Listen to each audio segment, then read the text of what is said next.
Om Nithya. Om Nithyananda Paramashivoham.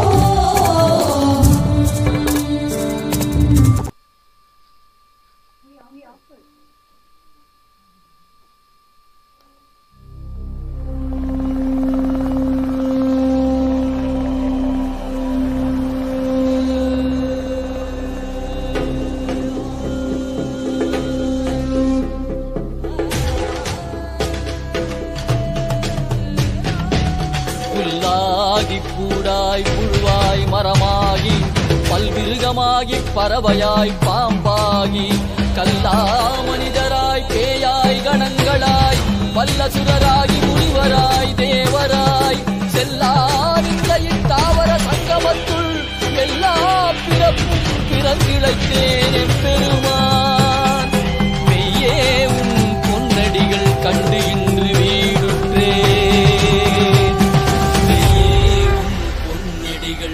கண்டு இன்று வீடு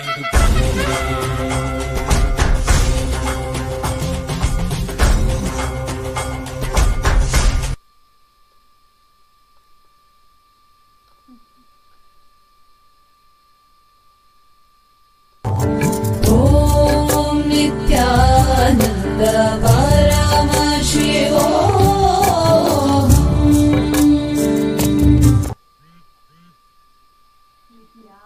Nithyanandam Paramashivoham Kevalam Jnanamurtim Dvandvatitam Gagana Sadrisham Tattvamasyaadilaksham Ekam Nityam Vimalamachalam Sarvadhi Sakshibhutam Bhavatitam Trigunarahitam Sadgurum Tam Namami.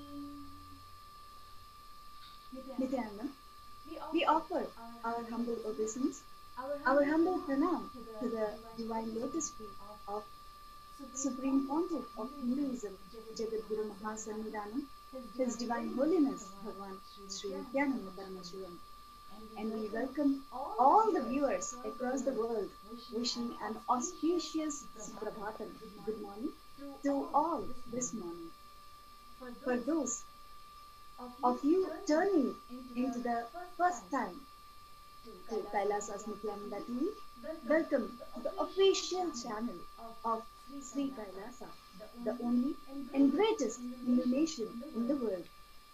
His Divine Holiness Nithyananda Paramashivam is the reviver of KAILASA, the ancient enlightened civilization and the great cosmic borderless Hindu nation. His Divine Holiness is an avatar from and is the Supreme Pontiff of Hinduism. His Divine Holiness had made science of power manifestation, yoga and temple-based universities for humanity. Sovereign Order of Sri KAILASA, led by His Divine Holiness and Nithyananda Order of monks, nuns and Hindu diaspora are working for global peace. Hindu University with extended campuses in 150 countries is collecting, organizing, preserving, time capsuling, astrology, time capsuling, decoding, spreading and reviving 20 million source books of Hinduism and the 64 sacred arts and science like Ayurveda, music, dance, sculpting, astrology, Vastu. His Divine Holiness is the 293rd Guru Mahasannidhanam of Shyamalapita Sarvajna Pita and present Emperor of Suryavamsha Surangi Samrajyam. His Divine Holiness has survived the worst persecution of many assassination attempts on person and character by anti-Hindu elements. To explore the videos, you can visit KAILASA's Nithyananda YouTube channel. Spread the message of Sri KAILASA. Share the Satsang. Let's enrich and enrich. In Hinduism, we organize the happening of, we recognize the happening of incarnation on planet Earth every few thousands of years. The superconscious energy decides to manifest in a physical plane and relate with all of us to give the breakthrough which is needed at that time. This happened with all the physical breakthroughs of life, like walking on land for the first time, walking on two legs for the first time, developing language for the first time. Paramashiva manifested on planet Earth in order to lead life at the time to the next evolutionary breakthrough in consciousness. Today, there are millions that recognize Paramashiva has come down to planet Earth once again in the form of His Divine Holiness, Bhagavan Sri Nithyananda Paramashivam, whom we fondly refer as Swamiji.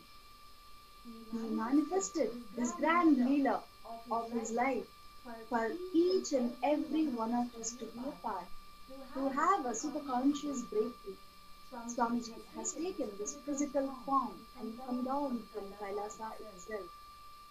Now that Swamiji is here, we can celebrate and his happening on this planet and spread the message of Sri KAILASA.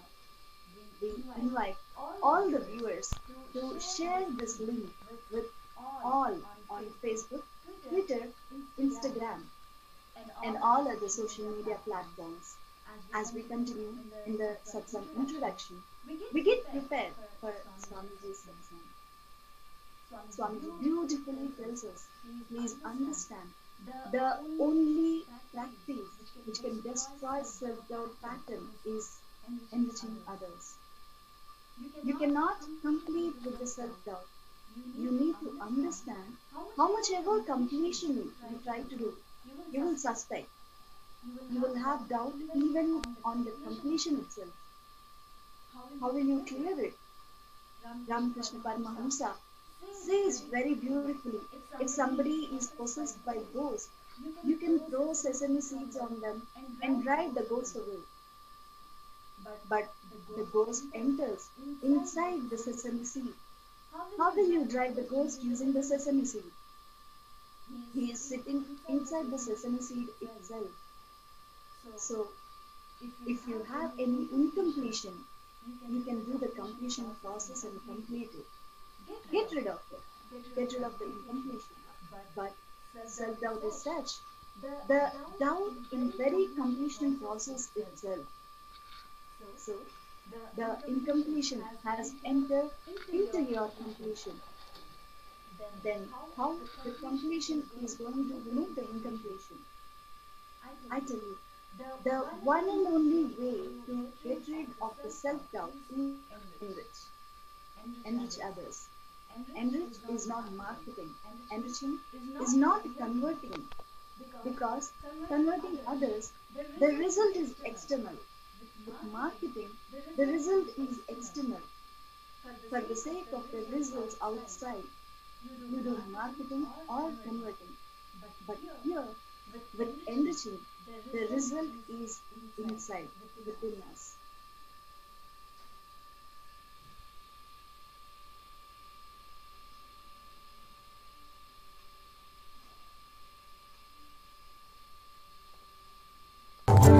Om Nithyananda Paramashivoham.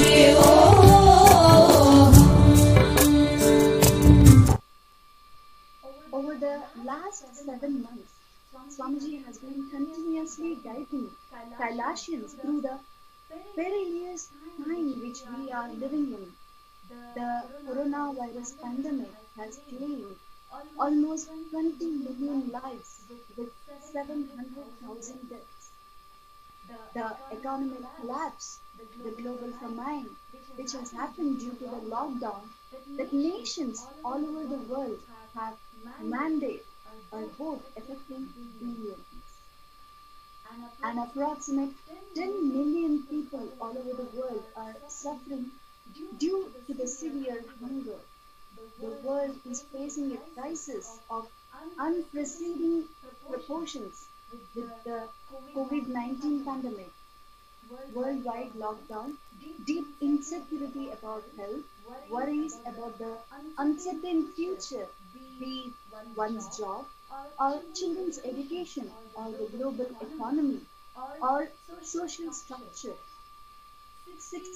40 to 60 million people will be pushed into extreme poverty because of the economic shock from COVID-19. Over 90% of COVID-19 cases are happening in urban areas, with over 1 billion people living in informal settlements and slums-like conditions. COVID-19 is exacerbating the vulnerability of this population.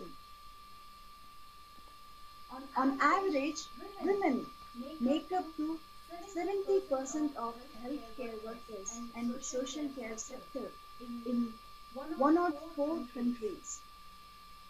Women already do 3 times as much unpaid care work as men.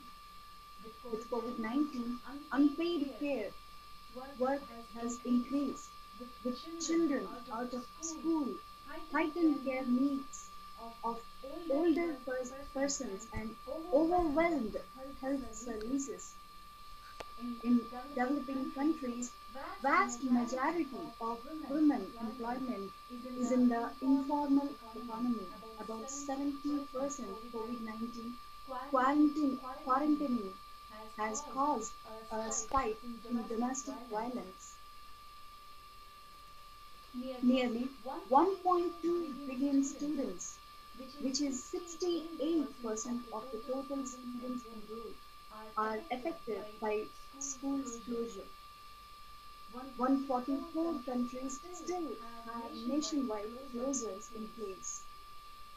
55% of the world's population are not covered by social insurance or social assistance. Globally, only 20% of unemployed people are covered by unemployment benefits, and in some regions, the coverage is much lower. Internally, displaced people are also at high risk. One third of the world's IDPs lives in 10 countries most at risk to the COVID-19 socio-economic impacts. COVID-19 will double the number of people facing the food crisis. About 265 million people in low and middle income countries at risk of acute food insecurity by the end of 2020 unless swift action is taken.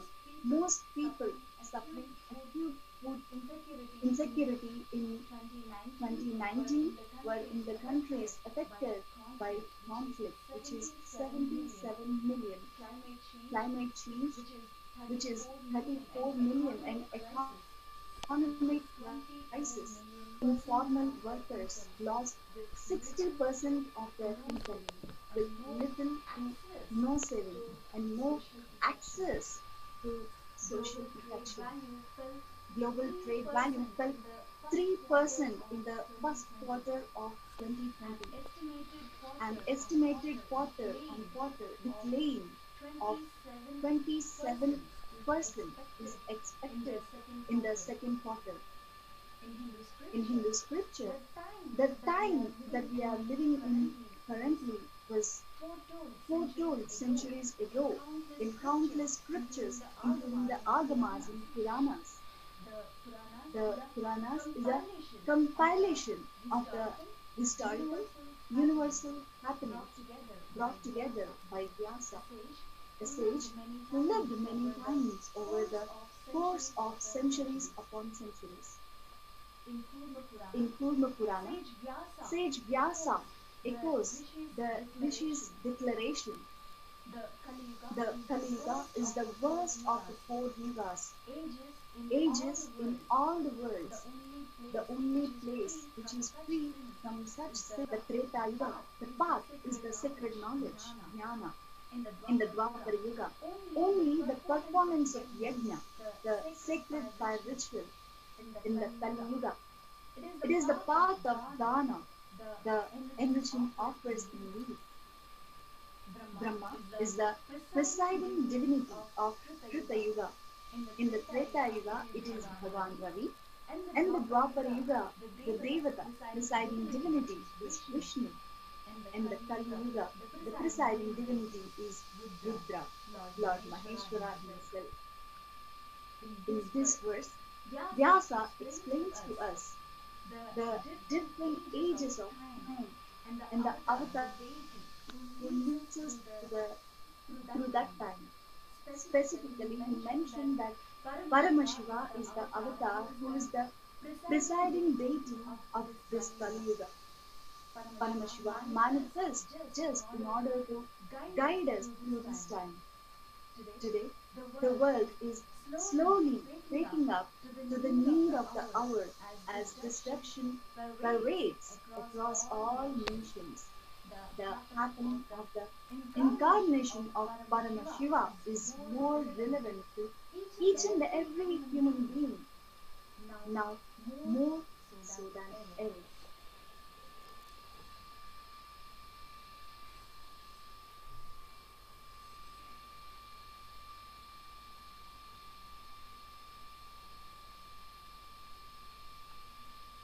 As the Supreme Pontiff of Hinduism, Swamiji has been continuously guiding over 2 billion Hindus all over the world to protect ourselves during this time and to use this time to consciously build ourselves and have a superconscious breakthrough.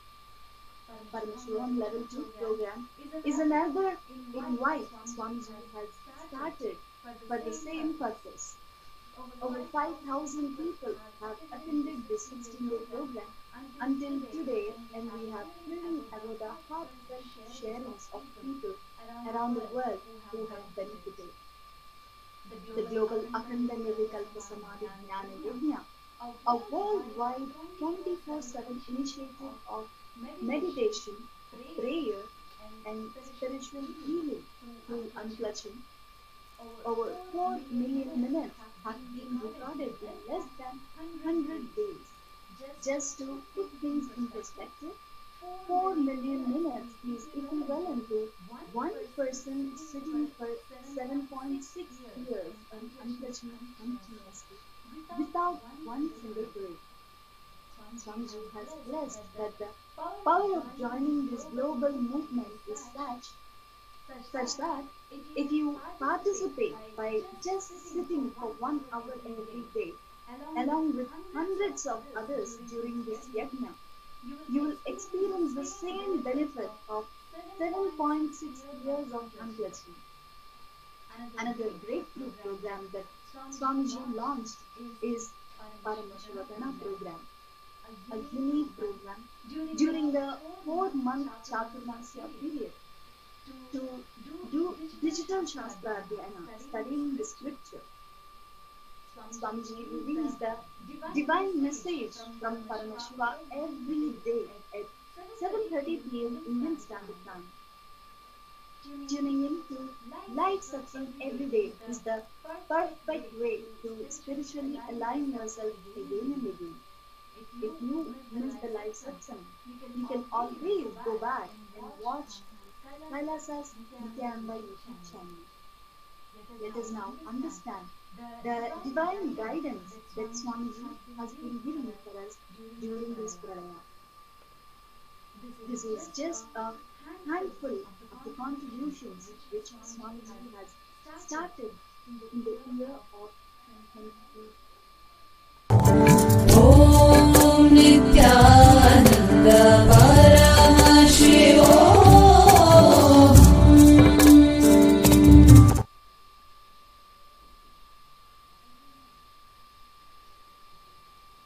all stress is your inability to connect your various states of existence and have consistency with it. I tell you, every situation you feel irritated, angry, violated, intruded, just don't react. Be calm and look in. What is making you feel violated? What is making you feel irritated?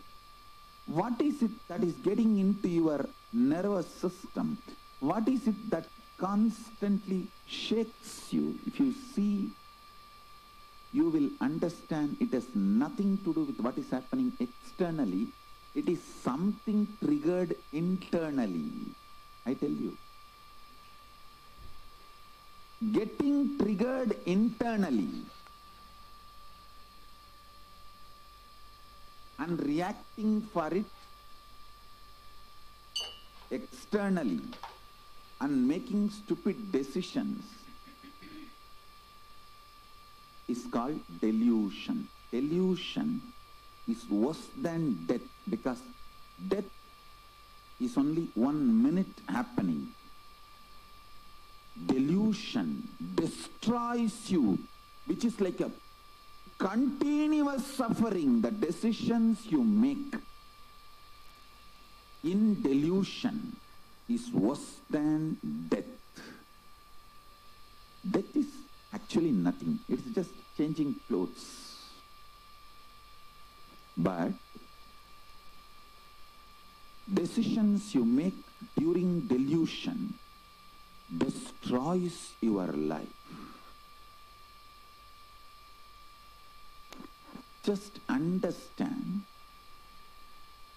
your husband, your wife, your house, your kids, your furnitures, your family, your friends, your external world is not at all bad, and they are not responsible for the sufferings you are going through inside, at least till December 14th.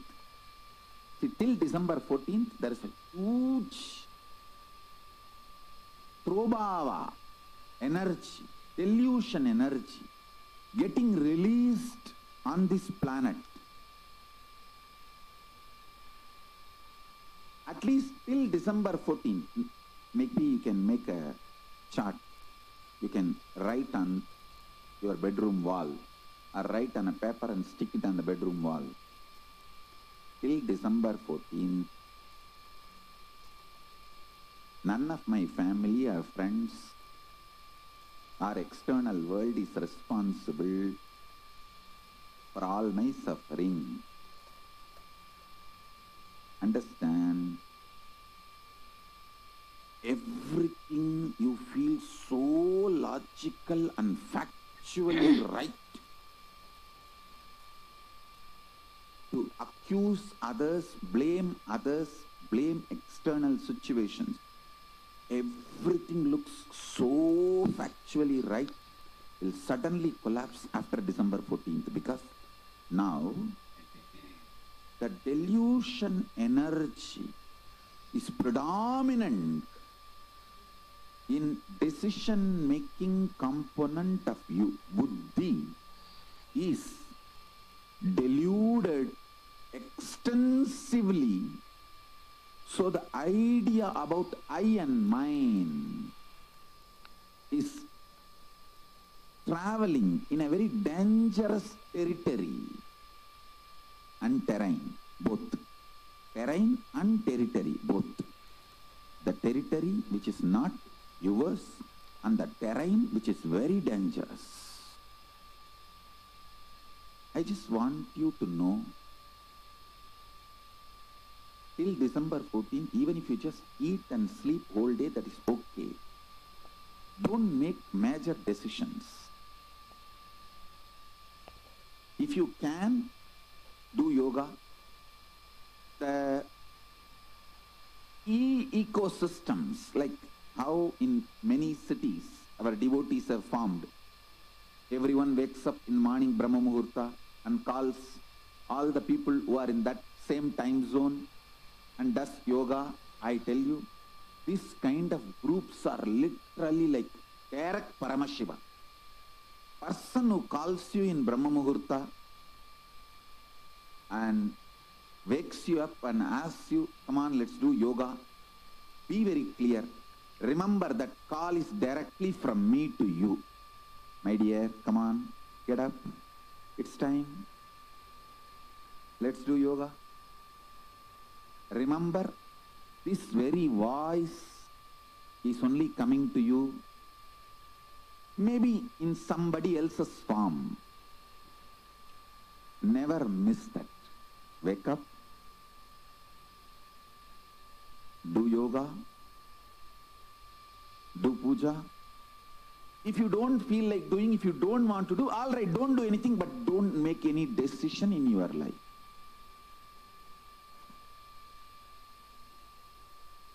If you can do the spiritual practices like yoga, unclutching, you will get enlightened. During this pralaya, I can give you one very powerful technique, method. Just decide to go liquid diet. See,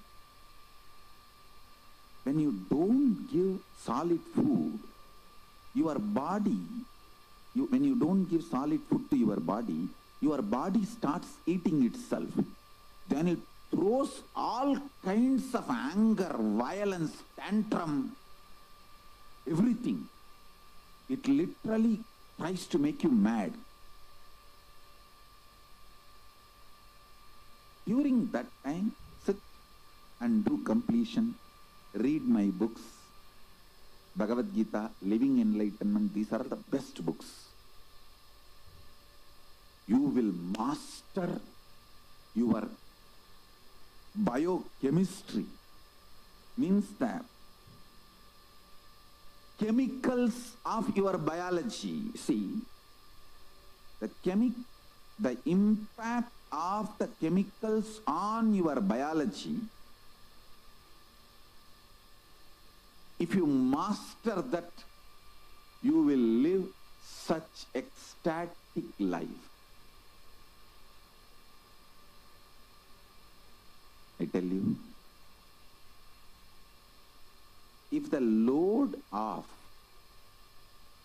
getting irritated,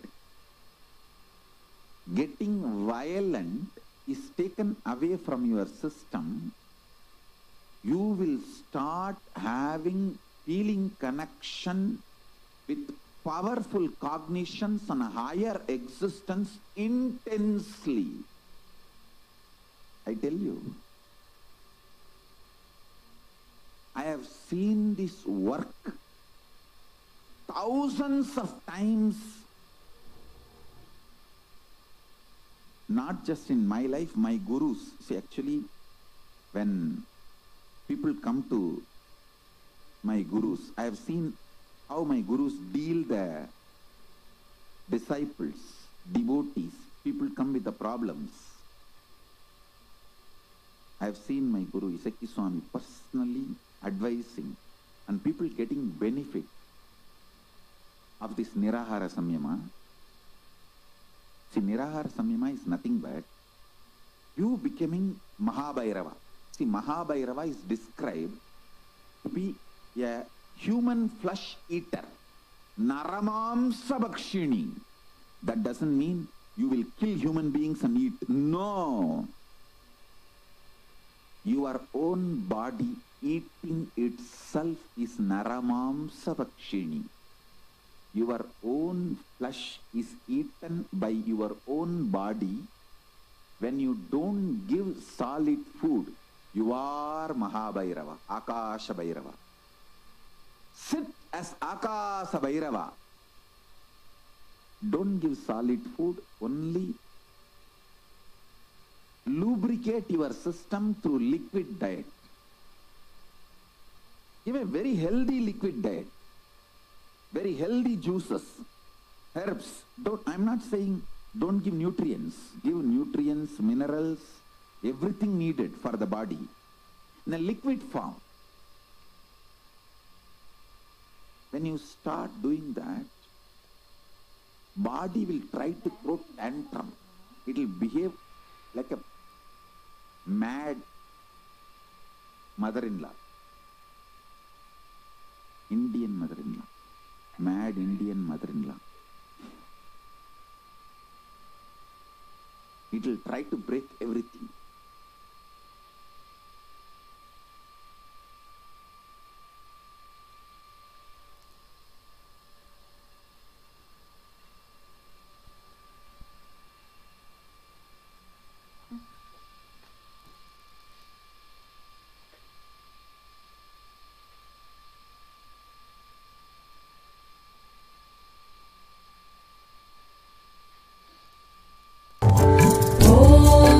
Nithyananda Paramashivoham. This is just a handful of contributions which Swamiji has started in the year of 2020, especially for making superconscious breakthrough happening during the time of Pralaya. Swamiji recently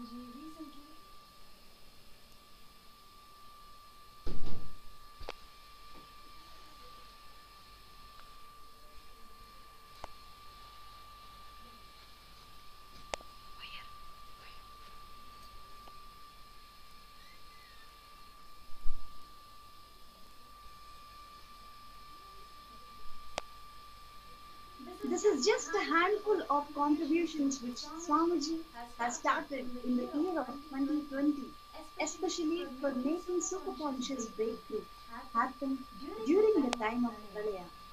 Swamiji recently inaugurated 6 international organizations in order to organize and continue the services of KAILASA for every human being.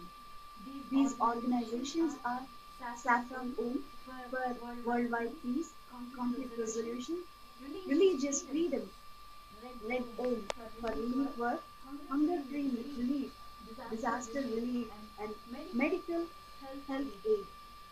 Green Om for environmental protection, Blue Om for animal rights, White Om for physiological healing, spiritual counseling, superconscious breakthrough, Yellow Om for Satvidya, yogic Ayurvedic solutions and medical care.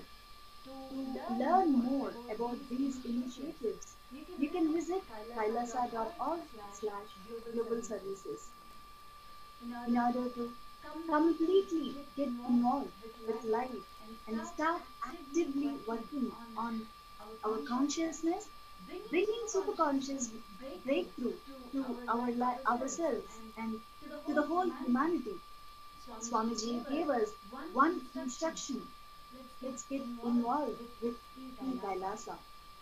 Swamiji declared, KAILASA is the message from Paramashiva for all of us, not only to sail through this Pralaya, to have superconscious breakthrough. What do I mean by the word KAILASA? Enlightenment ecosystem. Literally enlightenment itself in your home, wherever you are. If you cannot come to KAILASA, it is okay. KAILASA can come to you. KAILASA coming to you is KAILASA. Literally enlightenment, form manifestation, Paramashiva, everything served to you without you even moving out of your couch for couch activities. Many people use yoga to get attention in parties, kitty parties. If you are practicing or if you talk a lot about spirituality, you get a lot of attention in kitty parties. Sometimes people use yoga commercially. Sometimes people use yoga even for their political interests. Sometimes people use yoga to get attention in kitty parties. Sometimes people use yoga to show that they know a lot. Listen, but but none of it will bring any good to you unless you do it. You need to wake up in Brahma Muhurtam and start doing. You need to sit in Padmasana for hours and able to perform your office or any activities of your life. I tell you, even in your office, in your work, in your workplace, if you cannot sit in Padmasana and do it, you will bring so much good to you and to others. Through this KAILASA, we bring everything from Kailasa to you, to your home, where you are. Everything we bring. For example, you are inspired to get up in Brahma Muhurta and do yoga, but your laziness is more powerful in you than your powerful cognitions or inspiration. Then we come with you. We come to you to give proper customized spiritual service, helping you to complete with your laziness pattern. We have detailed understanding about why laziness, why tiredness, why boredom, why you do not feel like getting up early in the morning. If you want to sign up as an Kailasavasi, you can register now at kailasa.org/e-Kailasa. I want Let's now all hear over the world the divine more and vision more revealed by Swamiji for e-Kailasa. Om Nityanand परमशिवोहम्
Paramashivoham.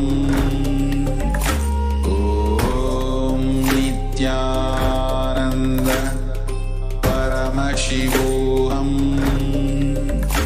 Om Nithyananda Paramashivoham. Om Nithyananda Paramashivoham. Nithyananda Paramashivoham. Om Nithyananda Paramashivoham. Om Nithyananda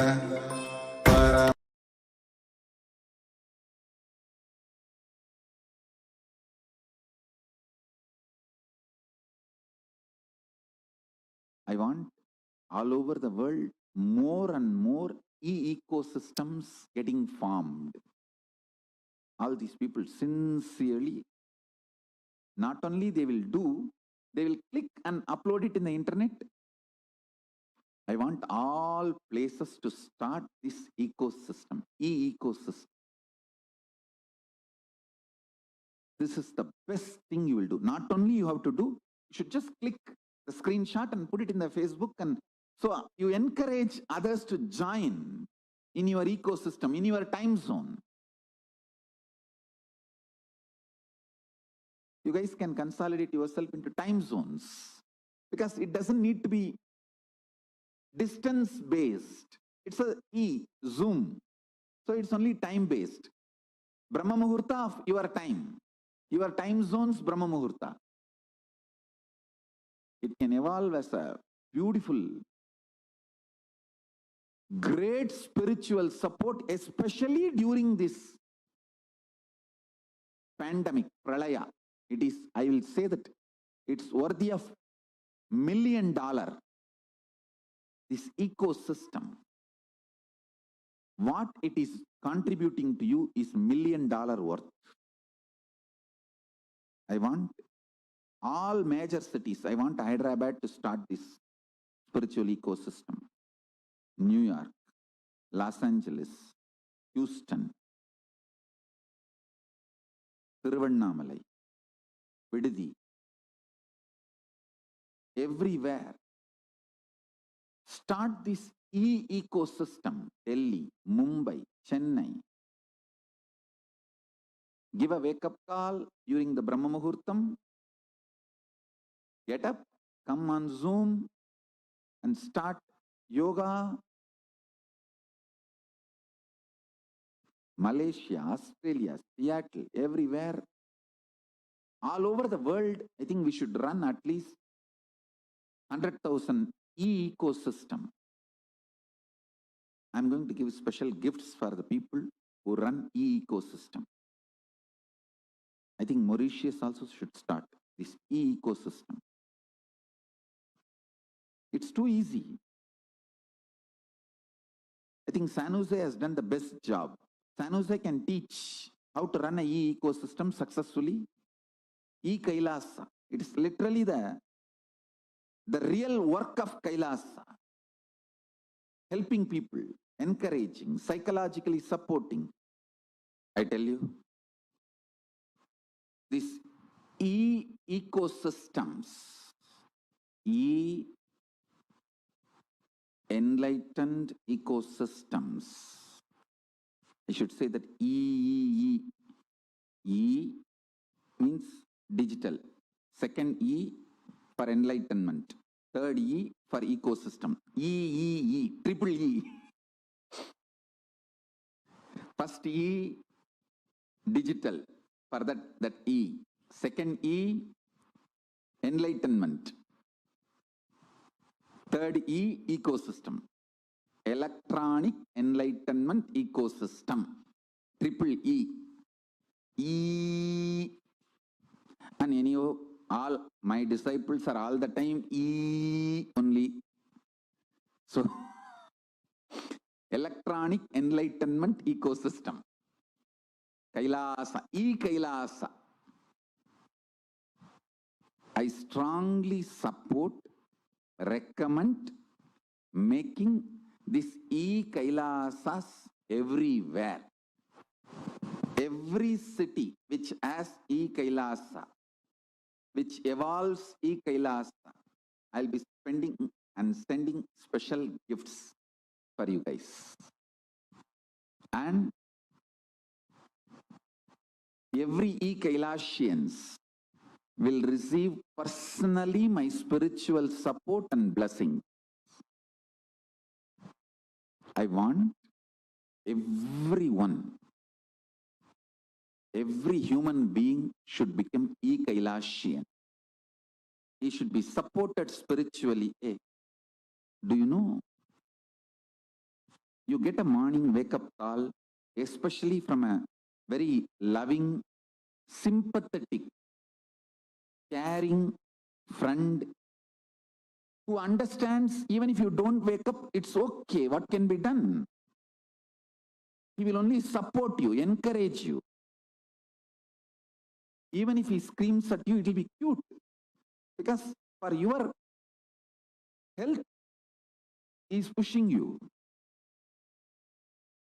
So understand, getting a wake-up call from that kind of a person and that kind of a friends and you start not only doing yoga, share your experiences, spend time, chit chat. Best thing to have in your life is KAILASA, Electronic Enlightenment Ecosystem.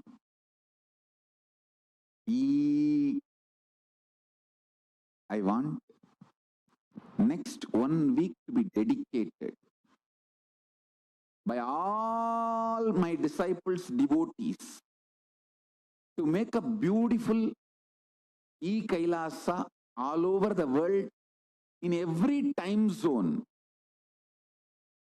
and enroll, enrich as many people as possible. 6E. First E, electronic. Second E, enlightenment. Third E, ecosystem. Electronic enlightenment ecosystem. Then enroll, enrich. 6 E's. Let's reach out, support every person. I tell you, if you are supported by KAILASA, you are receiving the service worthy of $1 million. Especially during this pandemic, Pralaya, let's reach out every possible person. Let's reach out everybody. Support, help, have more and more positive, powerful cognition. Actually, each KAILASA can have few acharyas. Book reading, even Nirvikalpa Samadhi sessions, unclutching sessions, sharing with each other, supporting each other with powerful cognitions. So there are many people who can really help you with powerful cognitions. We can make a beautiful acharyas list and publish for each time zone. I think world may be having some 30-40 time zones. I know only vertical time zones. On this horizontal time zone, I don't know much. Maybe 30-40 time zones. In all 30-40 time zones, we can make KAILASAs, and even locally you can start making your own KAILASAs. We can do it in a very nice way, and I'll absolutely support all of you with everything possible. We can make KAILASAs for each time zone, and then you can make local KAILASAs, your own also. For example, in one time zone, if there are 10 cities, all 10 cities can make their own KAILASAs and then connect it with the time zone. Or you can have one time zone. So it all depends on the place. Let's make as many time zones, as many KAILASAs as possible in every time zone. Because, listen, during this Pralaya pandemic, if you are sleeping more than 6 hours, you are in danger of getting destroyed. See, the Pralaya enters into you as excessive sleep initially, then you are gone. Do not allow Pralaya to enter you and destroy you. Like how the belly fat destroys your life once for all. Sleeping more than 6 hours during this Pralaya destroys you once for all. It puts you in wrong pattern. I think this is the best practical solution. KAILASAs. So all KAILASAs, please send an email, register yourself and get it organized. Get it organized. We will support you centrally with acharyas, all the other supporting material, everything possible. I can even send some special mandalas, yantras and all that. Let's work out all that next. First, let's organize ourselves. 100,000 e-Kailasa, million e-Kailasians is the first level enriching we should do.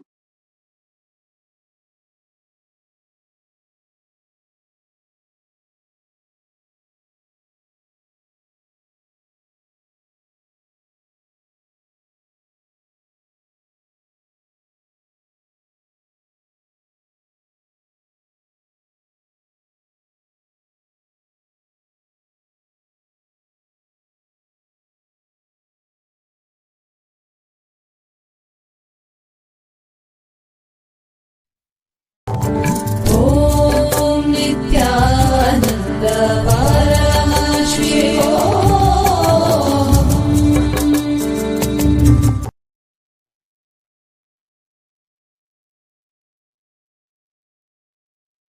For this pralaya, Swamiji has guided us that we must infuse intense consciousness, peace inside you and into the world. That is the only thing we can do, especially now. The only thing all of us can do is bring more and more unclutching and more shanti, peace through unclutching. Unclutching is a space of completion and complete restful awareness where you're not clutching to any of the thought, emotion. Most of us are prisoners of our past. We repeat the behavior we are familiar with. This result in the feeling that life is repetitive and boring, that we never experience anything new. When we clutch, each moment becomes fresh. When we unclutch, each moment will be fresh, exciting, and filled with possibility. When you are not transferring the stress and load created by one thought to another thought and carry the load constantly, please understand, usually you transfer the load and the stress you created by one thought to the other thought. And when you are constantly transferring these emotions to the next thought, your inner space becomes insensitive, loaded with so much of emotions.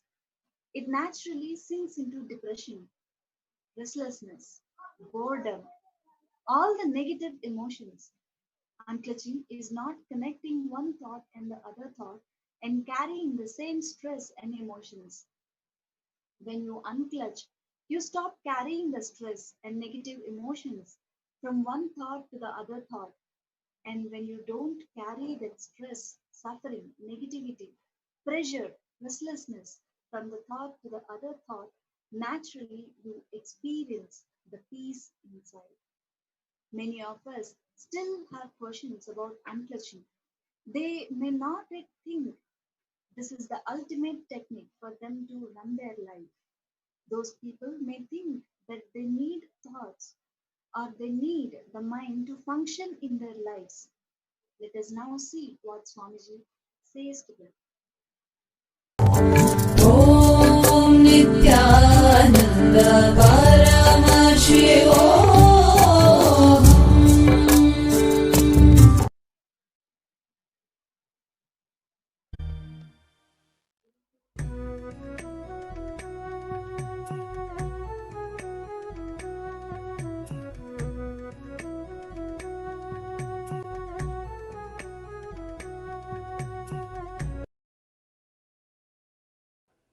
Here, he is giving us technique to achieve the first level of samadhi.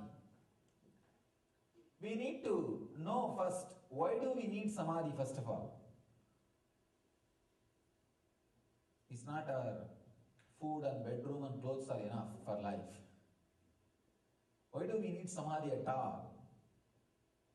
What is the necessary to know about this samadhi? Please understand. I can say this is the ultimate luxury a man can have. Ultimate luxury a human being can have is opening our connection to the cosmic consciousness.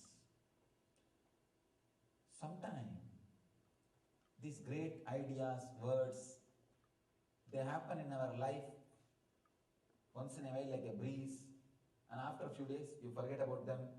You are caught in your regular routine, in your regular life. Again, after some time, when you get a chance to see somebody like this, some ideas, again they touch you. Again, you forget about them in your life, you carry on in your life. Again, sometime, once in a while you come in contact. That is the reason we don't understand how important the necessity of the Samadhi experience. Please understand. A born blind man can never understand what he is missing. Same way, a person who has not experienced Samadhi even once can never understand what he is missing. It's a whole another dimension of life. Whole another dimension of life.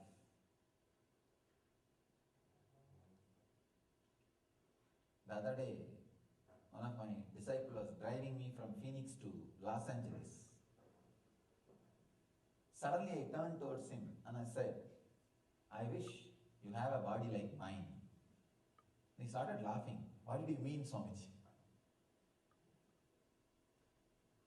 Nothing. I put little snacks in the mouth. They were eating little snacks and they gave me little. The moment I put the little snacks in the mouth, immediately body was in Samadhi. Means it was an ecstasy. Nothing more is needed to please you. Just these few qualities, understand about these few qualities, then you will understand the power of Samadhi, utility value of Samadhi.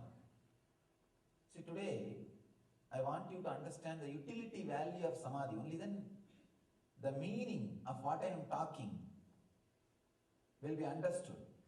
Only then you will understand why you should sit and listen for hours together about Samadhi.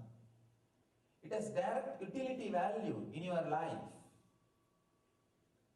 Just little snacks, nothing else. Just that. Body was already in Samadhi, means overflowing, ecstasy, joy. Just feels nothing is needed. See, when that feeling nothing more is needed is there, you feel like blessing the whole universe. Life is too good. Just understand, having that feeling, life is too good. It's just, that is there. Whenever you have the feeling, life is too good, you are living. I can say, having that feeling, life is too good, 24/7, 365. Sorry, 366 is what I call Ananda, or living in Samadhi. Just continuously feeling life is good, life is good, life is good. If that idea, that feeling, life is good is not there, whatever you have, what is worth? It's nothing. It's not worthy of anything. It is not worthy of anything. And if that feeling life is good is there, you just know life is good. Life is good. Living in Samadhi, it has great utility value. Apart from that, you see, when you have that feeling, life is good, suddenly you see there is no hangover on people. Understand? I am not asking you to go and play with it or break the conditioning overnight. You will not be able to do. But you can prepare step by step, step by step. You can reclaim your natural state. You can reclaim your yogic body, yogic hardware. It is possible. When I say all the below 30 people take 1 year off, I mean you will have yogic hardware. Now you need that. And Vedic software. When I say after 60, take off 1 year. You may not be able to do yogic hardware. It is too late. But at least Vedic software, that can be done. That can be done. That is possible. That is what I mean. Understanding the utility value of Samadhi. Once you understand the utility value of Samadhi, then you will start working for it. Here Patanjali is giving you, defining the first level samadhi, sampranyada samadhi. The first level samadhi is describing vitarka, vichara, ananda, ashmita, rupanugamat, sampranyataha. Reasoning, contemplation, blissful flowering, and the state of pure awareness are the characteristics of sampranyada samadhi. Reasoning, contemplation, blissful flowering, and state of pure awareness. About reasoning and contemplation, yesterday we internalized, we understood.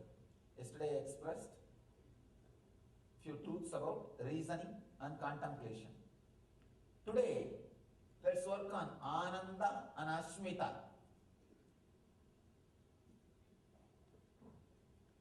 Blissful flowering and state of pure awareness. Ananda, my favorite subject. I can say that is our brand. Whatever subject I may touch, I look through that Ananda angle only. The angle of bliss. I may be speaking on intelligence, I may be speaking on yoga, I may be speaking on tantra, I may be speaking on silence, I may be speaking on peace. Whatever I speak, I connect it to the bliss, Ananda.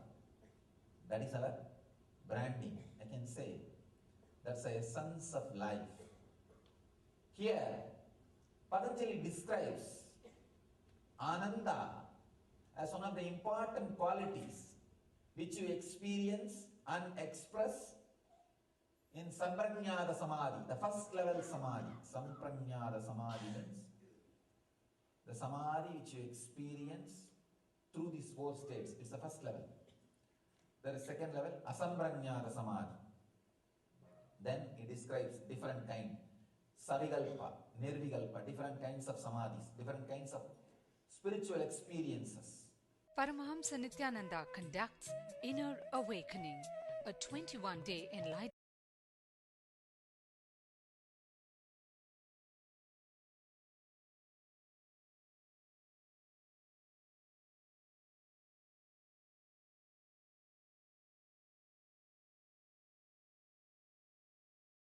Paramashivoham. Om Nithyananda Paramashivoham. Om Nithyananda Paramashivoham. Om Nithyananda Paramashivoham.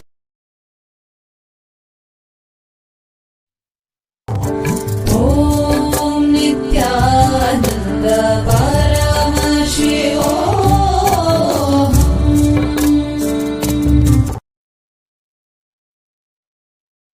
The global Akhanda Nirvikalpa Samadhi Jnana Yajna was on the 94th day to give the world a superconscious breakthrough and heal the world from COVID-19.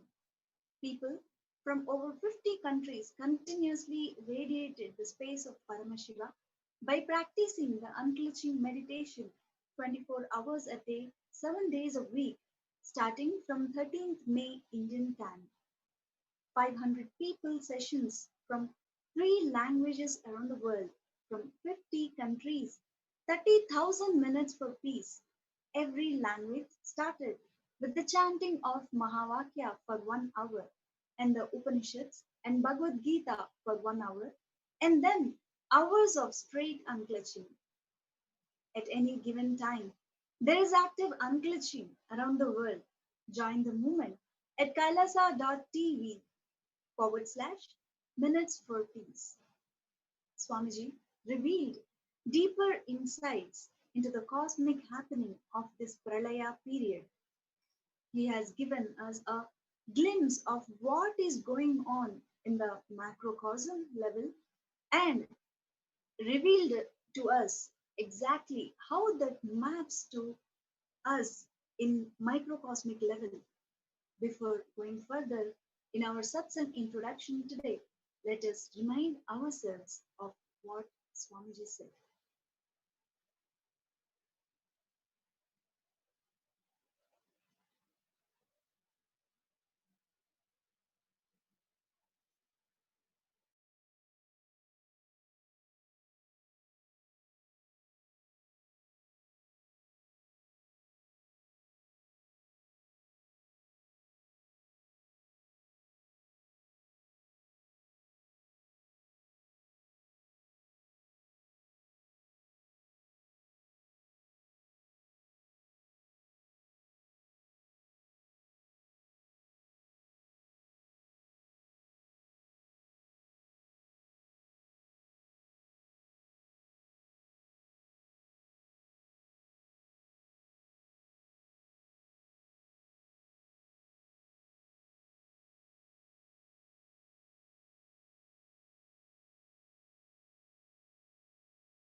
I welcome all of you with my love and respect.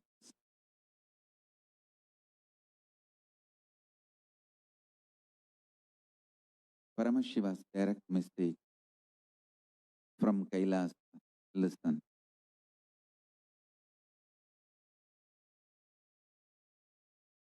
Universe, cosmos is not only expanding,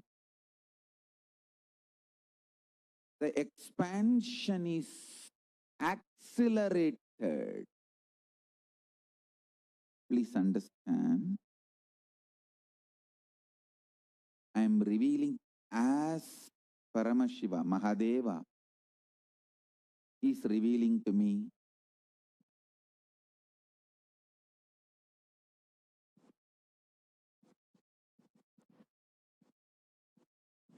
One of the greatest quality I enjoy about myself is I don't have strategies. What he reveals, I reveal. And after it flows, becomes reality, I can see his vision, and I am also enjoying the vision of Paramashiva along with you. Please understand. I know the vision of Paramashiva, but I don't have a strategy other than his vision.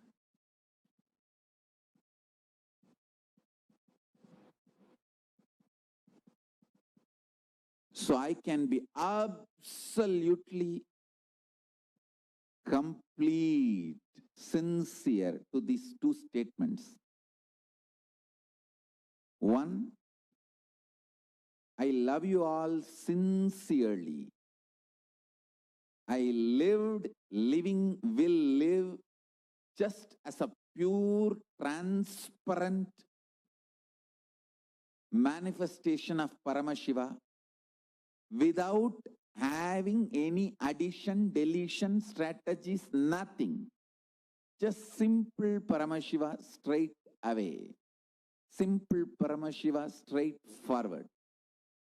I can stand between you and Paramashiva and declare my integrity to both of you at a time. I can look at the side of Paramashiva and say, yes, I am absolutely integrated to you.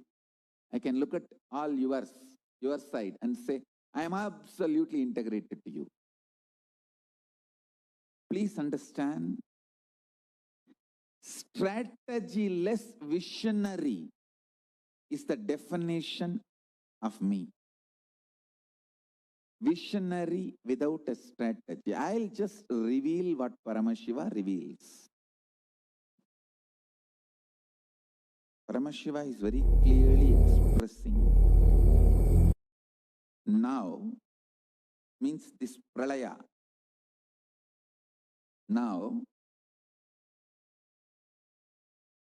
not only universe is expanding, the expansion is accelerated. Understand? He also showed me the verbal manifestation, how the expansion is accelerated. Om is the expansion. The sound of the universe is Om. Om.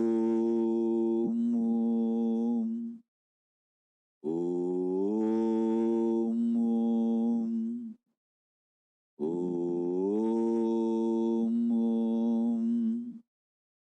Om. Om. And the acceleration of this expansion is Shiva, Shiva, Shiva, Shiva, Shiva, Shiva, Shiva, Shiva, Shiva, Shiva, Shiva, Shiva, Shiva, Shiva, Shiva, Shiva, Shiva. Listen, all of you human beings have binary existence, like inhaling, exhaling, life, death. Binariness is your existence. Let Shiva be your binariness. She inhaling, Va exhaling, She life, Va death. This prana samana, inhaling, exhaling, life and death, everything, the binary happening in you, masculine and feminine, the binary happening in you, be Shiva, Shiva, Shiva, Shiva, Shiva, Shiva, Shiva, Shiva, Shiva, Shiva, Shiva. Listen. This is the sound of the cosmos happening now, at present. Om is the physics, the existential reality of the universe by its natural expanding quality, tendency. Shiva is the vibration of acceleration happening in this expansion. So just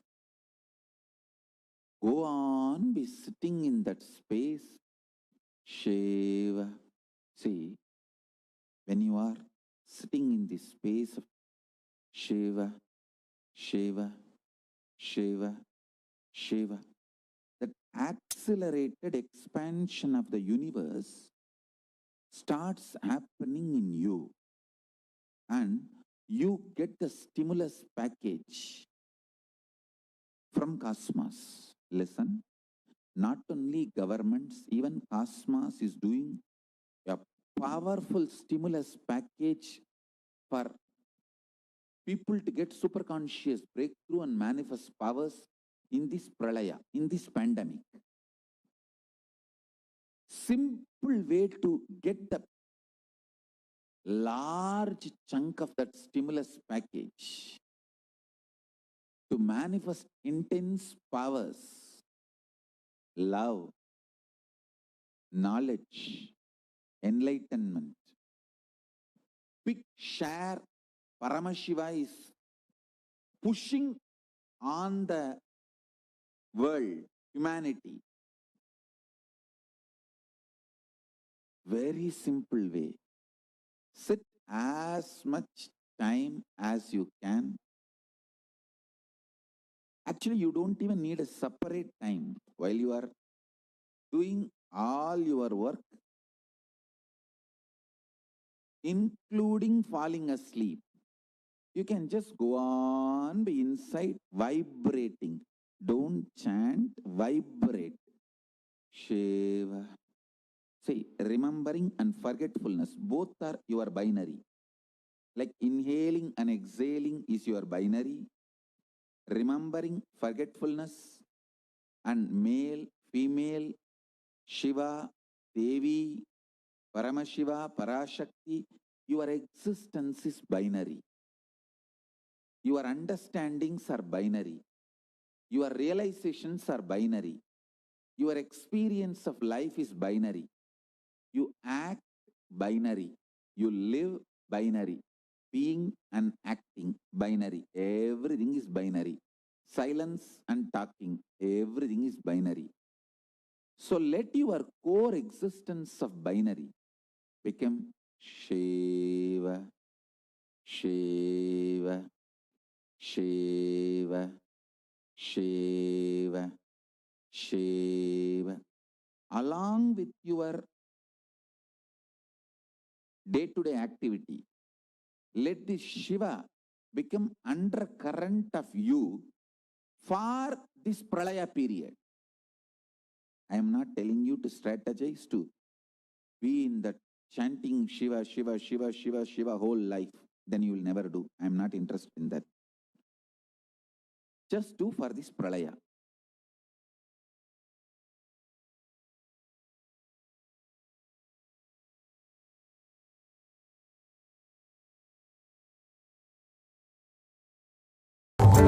Om Nithyananda Paramashivoham. Autobiography of the Avatar. Now, it's a time to continue our divine remembrance of the autobiography of the Avatar. One of the ways of realizing Nirvikalpa Samadhi, the space of unclutching, is practicing the presence of God. In the remembering and learning about His divine life, we fall in the space of oneness with Him.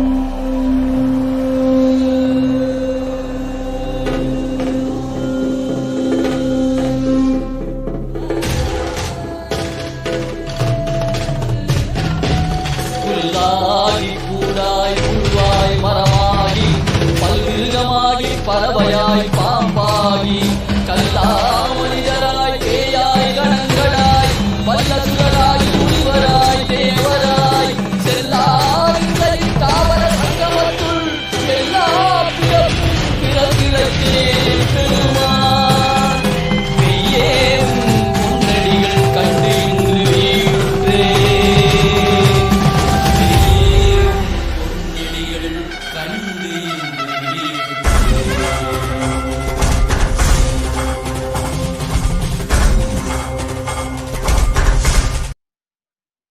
Swamiji tells us beautifully exclusivity and intensity in the relationship is the right you gain the moment you cognize my identity as Paramashiva.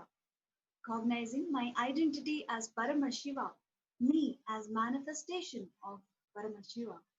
Now, we can hear from Swamiji himself about how we can transform when you recognize the incarnation of Paramashiva.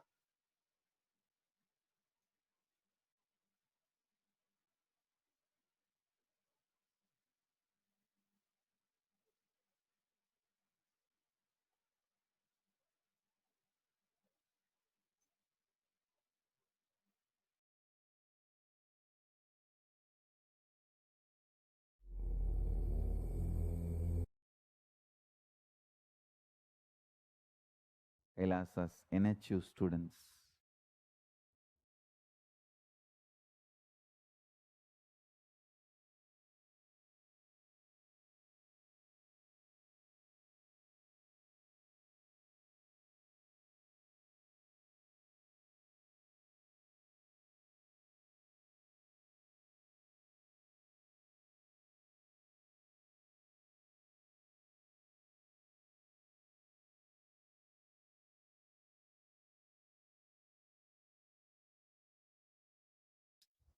I welcome all of you with my love and blessings.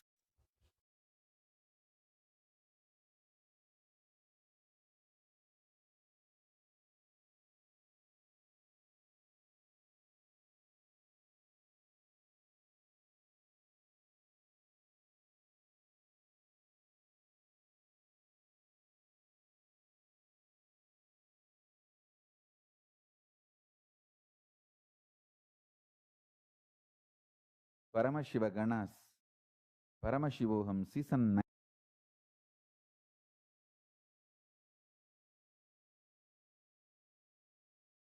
9 participants. I welcome all of you with my love and blessings. Paramashiva's direct and very important message. Listen intensely, sincerely, carefully, and assimilate. Recognizing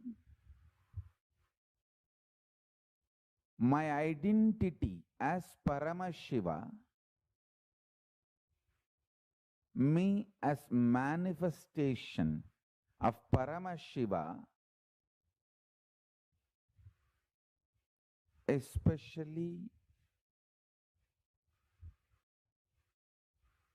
the exclusive relationship you have over me, the exclusivity is the right you gain the moment you recognize my identity. Understand? Exclusivity and intensity, exclusivity and intensity in the relationship is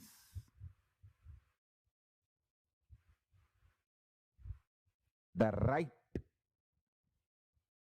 you gain the moment you recognize, the moment you cognize my identity as Paramashiva. Understand? Listen to this very intensely. Keep two mirrors. Sit in such a way in one mirror, your face will reflect.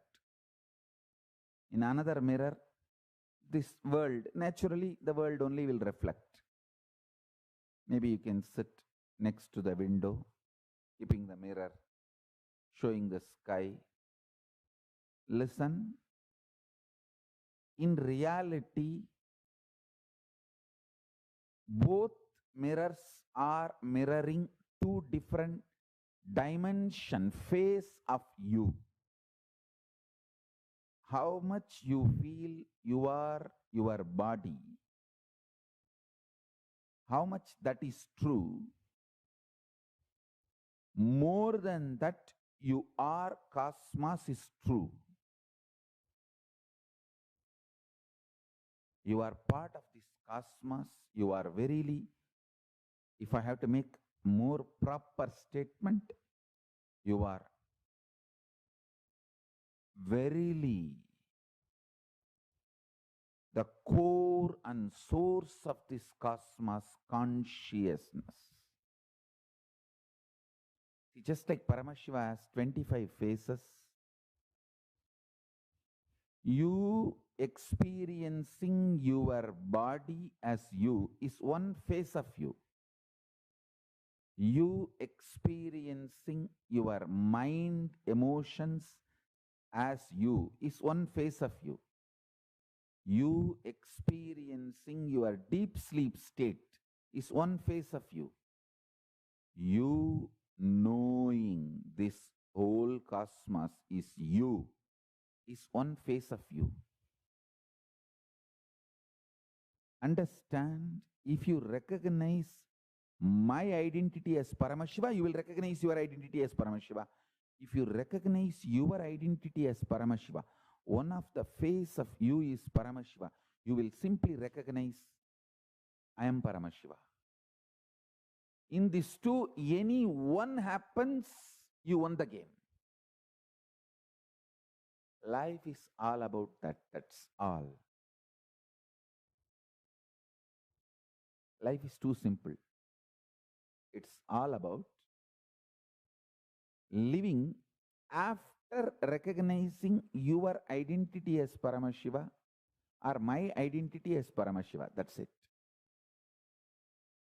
I tell you. When I recognized Arunagiri Yogeshwara, my guru's identity as Paramashiva, I said, Shiva Yanamaha. When I recognized my identity as Paramashiva, I just said, Shivoham. Understand? Living either as Shiva Yanamaha or Shivoham.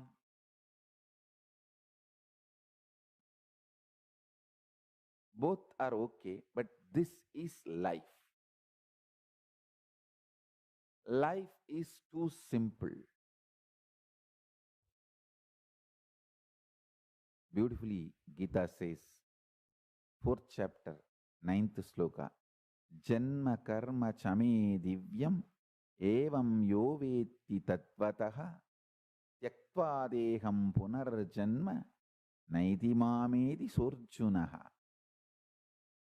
O Arjuna, the one who knows the divinity of my happening and divinity of my actions in its true nature will not take one more birth after leaving the body and will get into me the supreme consciousness.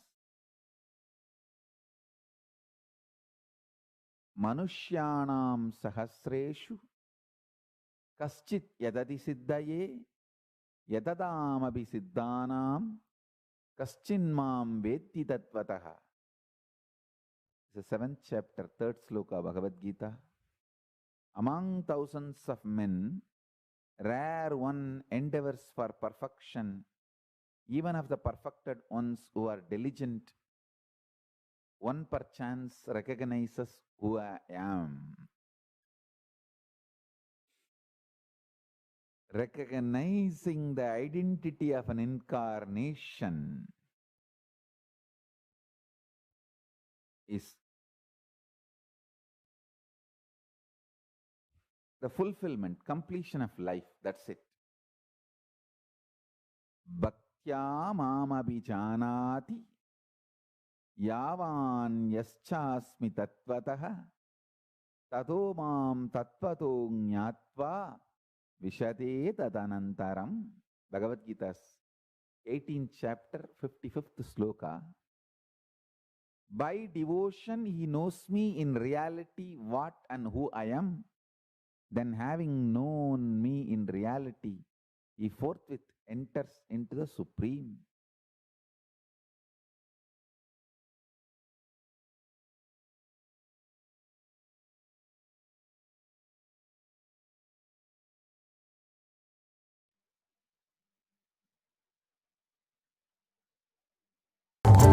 Om Nithyananda Paramashivoham.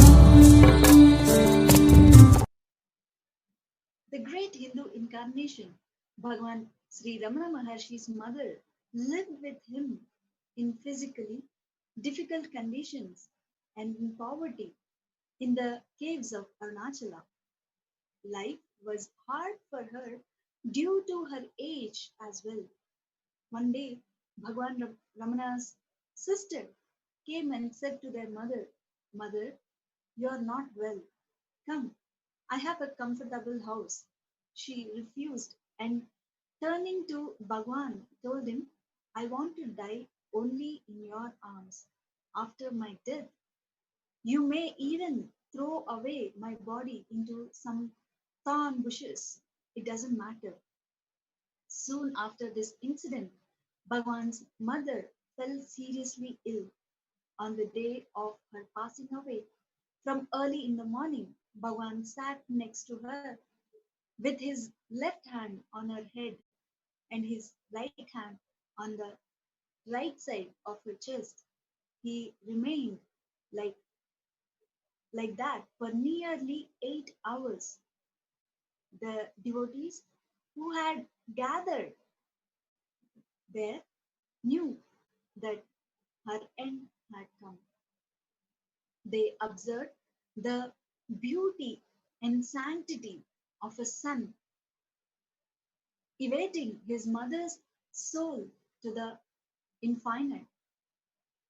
Kunjaswami, who was present later, said that the devotees observing this felt it was a physical demonstration of the soul's journey to the absolute. It was like heat and light spreading from a flame.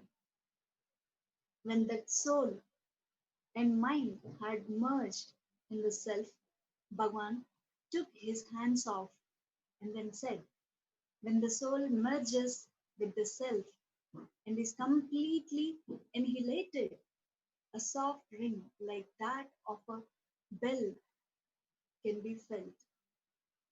It was a common practice that after witnessing a death, all those present must bathe.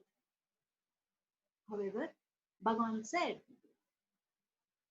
that in this case there was no need as there was no pollution. She did not die. Instead, she is absorbed in Arunachala, he stated. Later, the devotees who were there inquired, "Bhagwan, what did you do by keeping your hands on her head and her chest? What exactly took place?" Bhagwan explained, "Innate tendencies and subtle memories of past experiences that lead to future possibilities became very active when my hands were placed on her. Since after the scene rolled before her in her subtle consciousness, the outer scenes had already gone. The soul was passing through a series of experiences, thus avoiding the need of rebirth and making possible the union of the mind with the self or the heart. The soul was at last disrobed of all subtleties before it reaches its final destination, the supreme peace of liberation from which there is no return to ignorance." From Ramana Periya Puranam, note to commemorate the anniversary of Ramana Maharshi's mother's death, a special puja known as her Aradhana or Mahapuja is performed every year at the Matrubhuteshwara. Swami Amma, one of the pillars for not just Swamiji's biological family, but also for this entire global Sangha, our global community of Sri Kailasa, is Swamiji's own biological mother, Ma Lokanayaki, whom we lovingly call as Swami Amma. Lokanayaki and Arunachalam are the biological parents of the avatar. They entered matrimony on 26 June 1974 blissfully oblivious that Cosmos was executing its most auspicious plan for humanity through their marriage. They entered in utter innocence with normal human expectations from each other and life. Their innocence and pure surrender is revered and respected by the disciples and followers of the Avatar today worldwide, and fondly acknowledged by the Avatar himself as a tribute to them and teaching to humanity forever. This is the wedding album of the Avatar's biological parents, Lokanai and Arunachala. The wedding took place in Tiruvannamalai at the famous Oya Mutt on 26th Jan 1974, 4 years prior to his descent. Wedding invitation. Wedding invitation to the grand wedding celebrations of the Avatar's biological parents, Lokanayaki and Arunachalam. The engagement happened 3 months prior to the marriage. The day before the wedding, the Avatar's father is standing and receiving from the temple priest the attire to wear for a night's grand procession. It is customary for the bride side to give the attire to the bridegroom. Next to the priest is the avatar's maternal grandfather, Raju Mudalayar's uncle, who is Raju Mudalayar's father's younger brother, Tangavel Mudaliyar, who was the oldest living male on the maternal side at that time, seated next to his father's older brother Kumaraswamy. The night before the wedding, the avatar's biological parents are in a customary grand procession in a chariot. The mother's sibling and a few other children are seen in the picture.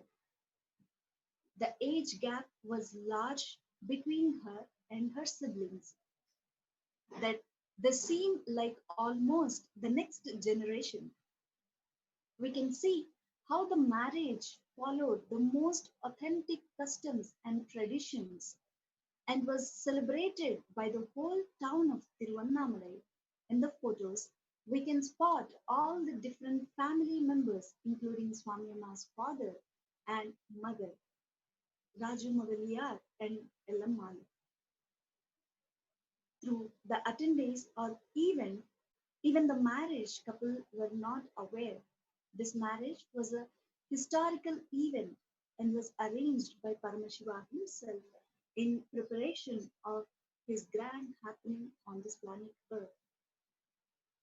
In the months prior to the birth of Swamiji, Swami Amma would be listening to the great Vedic chants and other devotional words in order to produce the right vibration and atmosphere for the descent of Paramashiva himself into the human body. One of it is the Abhirami, Abhirami Antati verse, which the avatar later chanted on his own from the sheer memory of listening to it from inside the mother's womb. His Divine Holiness himself narrates about his mother's innocent surrender and the quality of establishing her identity through contributing, not only before his birth, but even after the birth of Swamiji. Swami Ma had an important role in maintaining the Vatavarana for raising Swamiji.